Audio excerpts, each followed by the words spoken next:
nos cuenta nuevamente que el pueblo dice que y dejaron a Jehová y adoraron a Baal y a Astarot. Acá nos dicen cuáles eran esos dioses que ellos adoraban.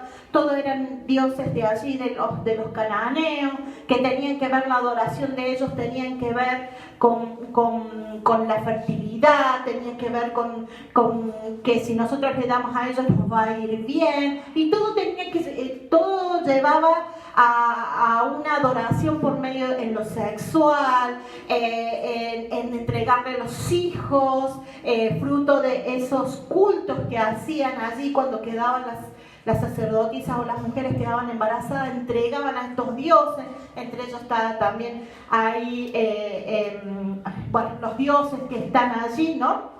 En ese lugar en donde entregaban a los bebés. ¿Ah? Y todo era un culto de adoración para que les fuera bien.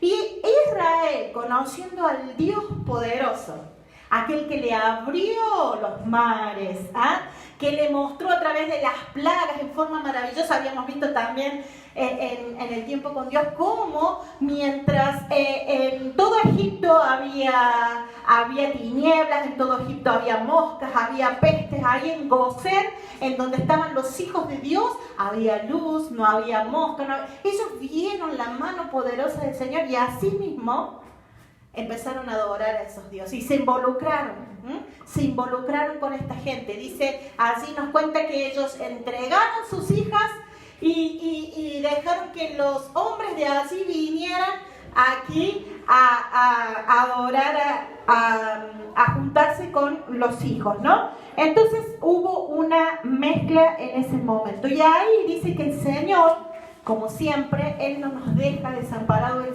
siempre nos manda un auxilio, siempre nos está buscando. Y eso es lo maravilloso de todo esto. Uno ve la palabra del Señor y vemos cómo el Señor siempre busca a sus hijos. Y cómo, si nosotros nos ponemos a ver, cómo Él siempre nos está buscando.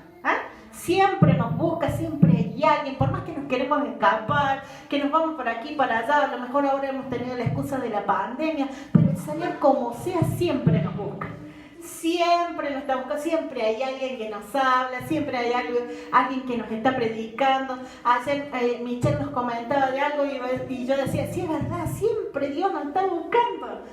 Ella comentaba una experiencia de un placero, había estado allí en una plaza y el caballero que estaba en la plaza le habló y le dio palabra del Señor. O sea, aunque ella se escapaba, ese varón le dio palabra del Señor, ¿no? Y Él siempre nos está buscando.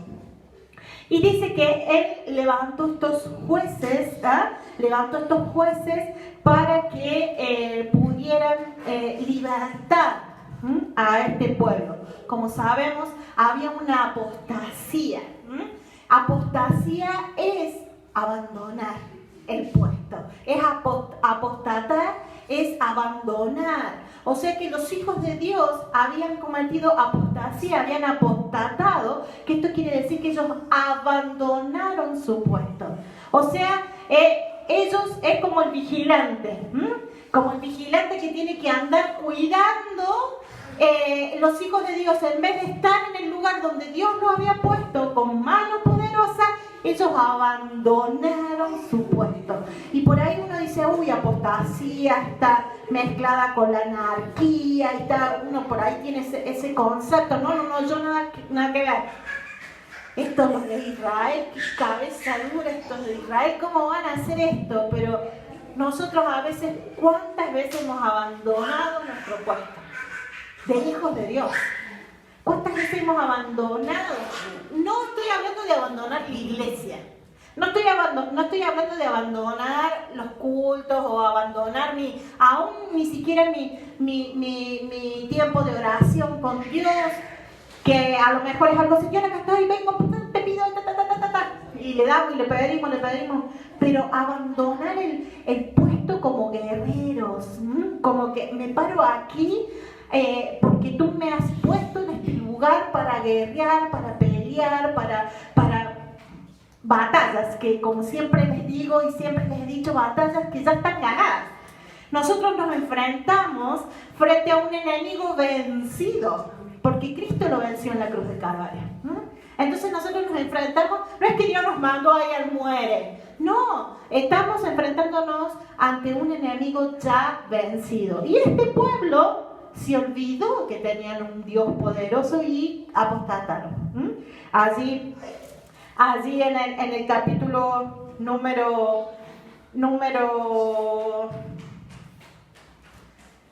en el número 1, en la otra Biblia que yo tengo, sale el título, decía la apostasía de Israel, ¿no? En otra Biblia que tengo. Pero estaba hablando precisamente de esto, que ellos abandonaron, se mezclaron con este pueblo. Y es así que, bueno, que el Señor levanta a estos jueces. Y era como un círculo vicioso. El pueblo caía, se olvidaba de Dios, adoraba a los baales, se arrepentía, clamaba al Señor, perdóname. El Señor le levantaba un libertador, y los libertaba, y gloria a Dios, y vivían un tiempo de paz. Nos dice ahí en el libro de Jueces, un tiempo de paz, y luego después nuevamente volvían a abandonar su puesto, volvían a olvidarse de quiénes eran, y estaban mucho tiempo, 80, dice algunos otros 13 años de cautividad, estar oprimidos por este pueblo. Clamaban al Señor nuevamente, le levantaba otro libertador, y así era un círculo.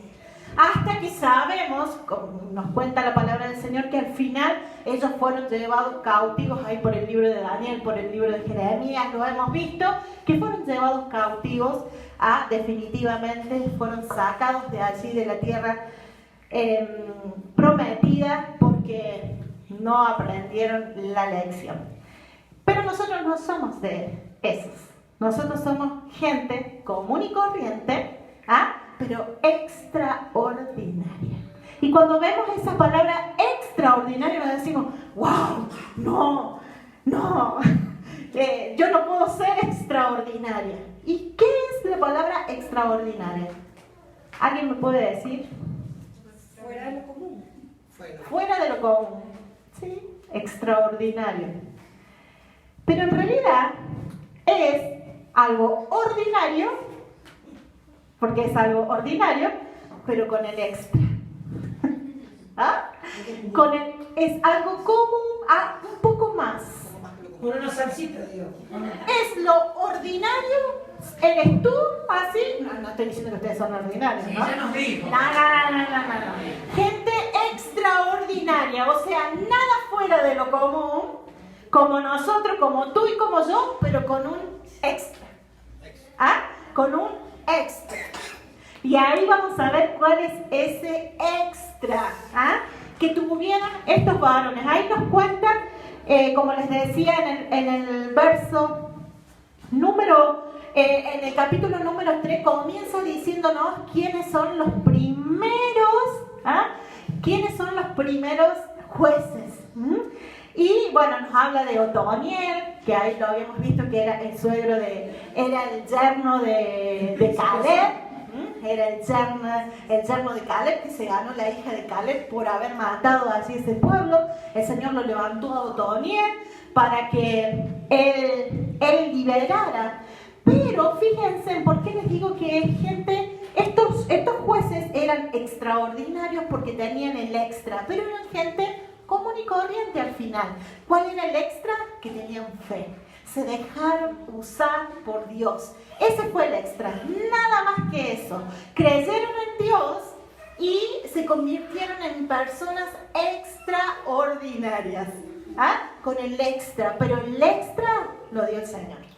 El extra le dio la fe que ellos tenían. Y vemos ahí a lo largo de este libro de Jueces que, por ejemplo, este Otoniel era el hijo de un hermano menor. En esa época, o sea, ser el menor era mal visto, no, tienes pocos años, eres pequeño. Bueno, ahí por la época del Señor Jesús, también Pablo en un momento le dice a Timoteo, no te dejes, o sea, que no te pasen por encima porque tú eres joven. O sea, cuando alguien era joven es como que los tenían ahí no tiene experiencia, no sabe, o no prestemos atención en ellos, ¿no? Pero ahí nos dice que este Otoniel era hijo de un hermano menor. Nos habla que Ahod era zurdo. ¿Ah? Este Ahod dice que era zurdo, supuestamente al no ser diestro, era inútil para ciertas cosas. Nos habla de Samgar, dice que este Samgar usó una quijada, algo, o sea, el hueso de un animal muerto usó para matar a gente. Dice que Débora era mujer, como sabemos en esa época tampoco la mujer era, o sea, no era considerada en alta estima, ¿no? Débora era mujer. Gedeón nos dice que hemos visto en estos días que era el menor de la familia más pobre, o sea, encima que era el menor,